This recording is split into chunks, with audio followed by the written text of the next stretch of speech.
like a bird. Hello.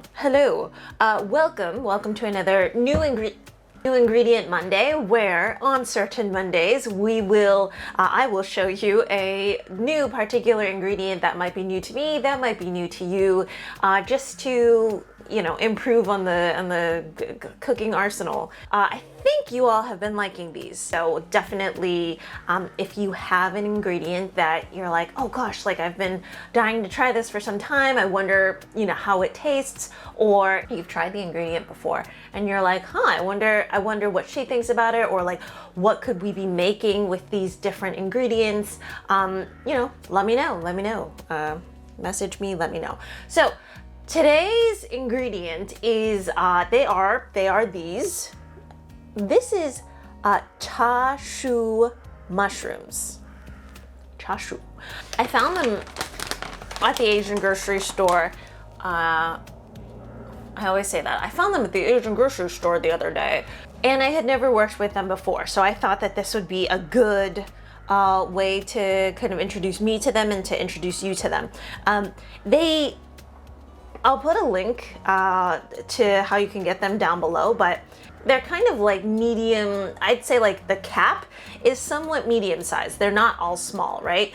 And then there are these really kind of like long stems, like I would say maybe like six inches or so. So they're quite long, and on the bottom they're joined by I don't know the parts of fungi. Oh, I just finished reading. Did I already tell you Entangled Life? I would think that if people thought that there was like a higher being to the world, like a higher universe of like what it would be mushrooms. It joins on the bottom like this, all of the fruiting bodies.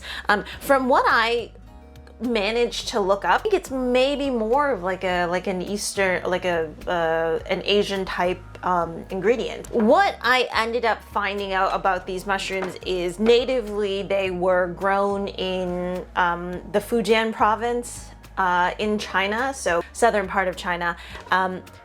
The reason that they're called chashu mushrooms is because usually they were found growing on like the base of these I guess they call them camellia trees. These mushrooms were essentially named after the tree. It's that kind of tree's mushroom, which translates to tea tree mushroom. When they farm it indoors, they just grow it in these like little cups. So it could have been like yogurt cups or like ricotta cups, and they just, that is how they're grown. So first off, how do they smell? How do they taste? Sometimes you become nose blind to things when you're next to it for a bit. These kind of just smell like dried mushrooms. It's somewhat savory, a little bit salty, kind of, and then like very woodsy and dirt. It smells like dirt. Because some mushrooms have different types of flavors and some mushrooms don't, but these kind of they just smell like dried. Yeah, like if I were to open up a jar of shiitake, which I guess that makes sense. Oh, shiitake, totally different. I feel like these smell sweeter, a little bit medicinal. Yeah, these are kind of sweet and creamy, so weird. Whereas these ones are, yeah, these ones kind of just smell like salty. I don't want to say, it's not sweat, it smells savory, like it would be slightly salty, but then just kind of like the woods. Like, I've soaked one of these so that I can just eat it with you all, but I've also made some noodles with it as well. So on the back of this, the instructions, it says before cooking, dip in cold water for about 30 minutes, wash and clean, and then it's ready for cooking. So I think what's interesting about these mushrooms is really, the winner here is going to be the stalks, because the tops of the mushrooms, they're actually quite thin, the cap of it, and so when you cook with it, or even when you rehydrate it, the top is just really quite soft. Like, I know if you're used to eating like shiitake mushrooms, they're really thick, they're really meaty, they have like a stronger bite to them. You know, it's heartier. These ones are kind of more of the, it's like a smaller, thinner mushroom cap. So when you bite it, it's like you know, Real winner here though are these stems. So for those of you who have had enoki mushrooms before, usually you might have them like during hot pot or something. They're also quite long, and you know that when you bite them, when you eat them and they're fresh, they kind of have like a crunch to them, right? Those stalks. These guys got some crunch. So if you can see, okay. I always say that when you dehydrate something and you rehydrate it, there's a completely different texture, right? It no longer tastes like it's fresh, even when you've rehydrated it. When you dehydrate and you rehydrate mushrooms, similarly to when you dehydrate and rehydrate vegetables, completely different texture. You get like a more rough texture, you get a more chewy texture. And for people who don't eat meat, who are vegan, who are vegetarian, those are the different methods that, you know, I always like to tell people, like, go and give that a try, because now you have, sometimes it's like a different flavor, but like a lot of the times it's just a different texture. And so these ones, the stem is so hardy. They're almost like bracken fern, if those that like Korean food, sometimes they'll have dried ferns and then you'll rehydrate them and then they'll put sauces on them. And there's like a nice bite and a nice texture and a nice chew to it. These are very similar. It's crunchy, not in a chip way. It's crunchy in that it's like, is kind of like a cross between a mushroom and like a fibrous plant. Obviously it's not as hard as like biting through like rhubarb or something, like, but it's still hard to bite. Eventually it gives because it is a mushroom, but it is the perfect texture where if you're looking for something meaty, like something like jerky or something, this can do it. And yeah, completely kind of very bendable. It's hard to pull, like it's very cellulosey in that way. Like I am pulling with all my strength. Okay, so I'm just gonna give these a try. First, just by themselves. I think you would go ahead and cook them, but because I've had some of these before. So let me just take a bite out of the caps for you first. Yeah, I'd say flavor-wise, they're not really that strong. They still taste like mushrooms, right? When mushrooms dry, they consolidate their flavor, so it's still that, but it's kind of light. It's not very strong. Like I always think that shiitake tastes really strong, but yeah, the caps, some of the caps are thicker, like some of them are bigger and thicker, some of them are smaller. Majority of the case though, it's kind of, it's on the lighter side. There's not that much chew, right? Now I'm gonna try the stalk.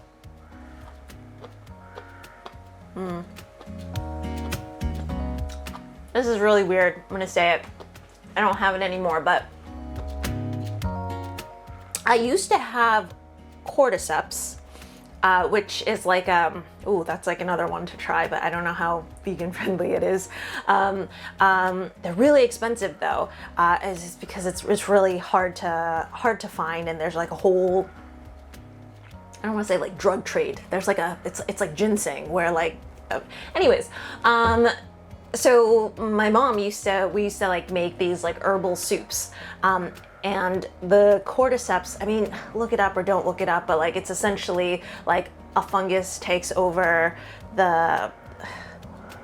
is it just the thing of a caterpillar and then it eats it alive, but like, or was that the ants one? Okay, anyways, there's like the end bit, like the grass bit of the cordyceps. That's how this tastes like. So you can taste the strands of mushroom fiber. and that's when it gets crunchy. And it's also chewy. But it's like hearty, it's nice. If I were to say, try the same thing with like a thick stump on like a shiitake mushroom or something, you're gonna say, okay, that's way too hard, it's way too chewy, it's not good. But because these are just so, they're just so thin, it's kind of nice. And so, how you would use these. So like normally you'll see it in like soups, you'll see it in stir fries a lot, but this is something where I could see like if you wanted to make like a, like a more meaty, a more chewy type of meatball, kind of like a vegan or vegetarian alternative to that, use the stalks to your advantage. Like something that is chewy like this, that's not in all mushrooms. Like the stalks are great, but like something that's chewy like this, that kind of like has a nice like crunchy plant bite to it, is really nice. And so I could see this, like if you like chop it up or if you grind it up, right? And then you put it into a meatball, you're gonna get some nice bite to it. Versus if you just take like, fresh button mushrooms or fresh cremini mushrooms and then you grind it up, yeah, you're gonna get something savory, but it's also gonna be really soft. This is gonna give you bite. It's almost elastic. Yeah. Here, look. Pop, pop, pop.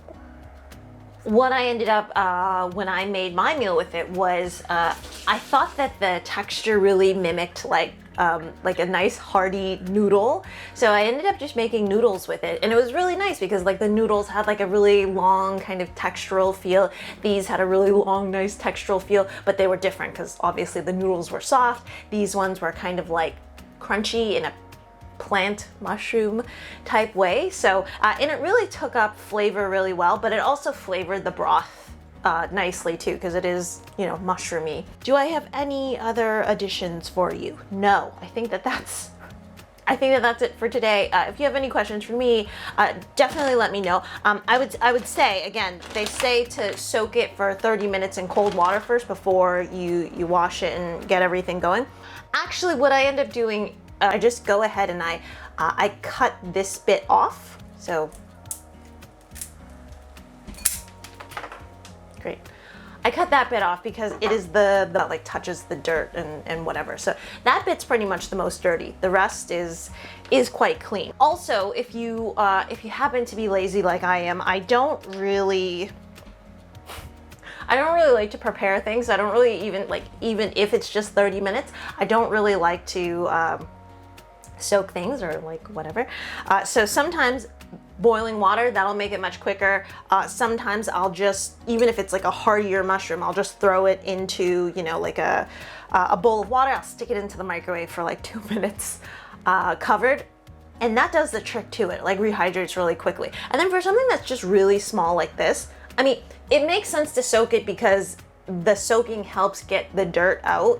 But let's say that you were really lazy and you're really time crunched. Like for something that's small like this, I just throw it straight into whatever you're making. Like be it a soup, be it noodles. Like I just throw everything together and it's fine. Yeah. All right, great. Nice talking to you all. Hopefully I will see you all next Monday or the next time we shoot. And yeah, support the series. There is a Patreon.